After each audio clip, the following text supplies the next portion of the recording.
The border collie had never done this before.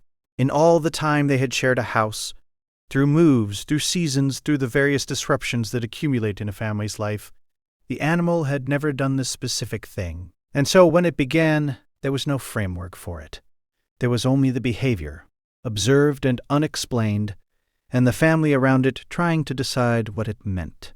It began on a Tuesday. That was how most important things began in this family's life. Not dramatically, not at a moment of obvious significance, but on a Tuesday, unremarkably, in the middle of a week that had seemed otherwise ordinary. The border collie began collie-circled nursery vent. CO from cracked furnace through vent. And no one in the house knew what to do with this. The first day, they watched. The second day, they talked about it. One person said it was probably nothing. One person said it felt different from nothing. They went to sleep without resolving the disagreement. By the fourth day, the behavior had established itself as consistent enough to constitute a pattern. It happened at the same time, with the same focus, with the same quality of attention that made one of them, the one who had been saying it felt different from nothing, begin to take notes. What the notes showed was this. The behavior was not random. It was not seeking food or attention or play. It was oriented toward a specific place, or a specific person, or a specific condition, and it did not vary. Animals do random things, the way people do random things, out of boredom or impulse or the particular circuitry of their biology. This was not random. This was aimed. The pediatrician listened carefully when they called. She asked questions, the specific kind that suggested she had taken this call before.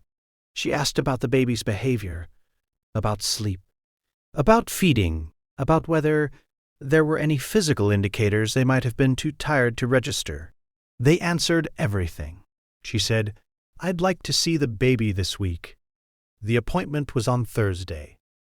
What they found at the appointment was not a crisis. It was, as these things often are, something that was on its way to becoming one.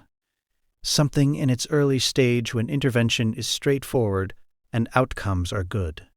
When the window is still open and the window closes in its own time, and you do not always know how much time is left. They had found it early because an animal had paid attention to something no instrument in the house was configured to detect.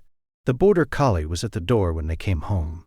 It assessed the baby with the specific attention it had been giving the baby for a week, the close, purposeful reading of something that has information and is gathering more.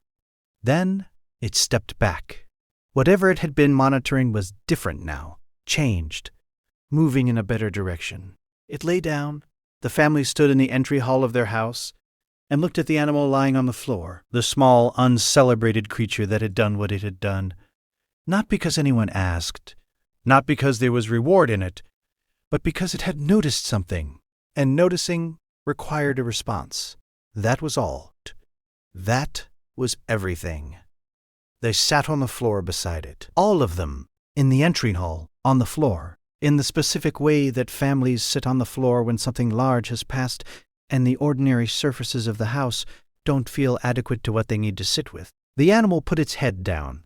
Outside, the afternoon moved toward evening with the usual indifference of afternoons. The light changed. The neighborhood made its sounds. Inside, the family breathed. The baby was fine. The animal was settled. The window they had not known was closing, had been held open by something that could not tell them what it knew, that could only show them, every day, with its body and its presence and its refusal to do anything other than what it had decided it needed to do. They stayed on the floor until it was dark. Nobody wanted to move yet. They were still arriving at where they had been taken. Outside the window, the first star appeared in the strip of sky between the houses. The border collie sighed once, the long, complete exhale of a creature at rest, and did not move again that evening. They did not move either. They stayed until they were ready, until the ordinary gravity of the house had reasserted itself. Dinner, baths, the bedtime routines that structure the night, and they could trust their legs to carry them back into it. Then they stood up.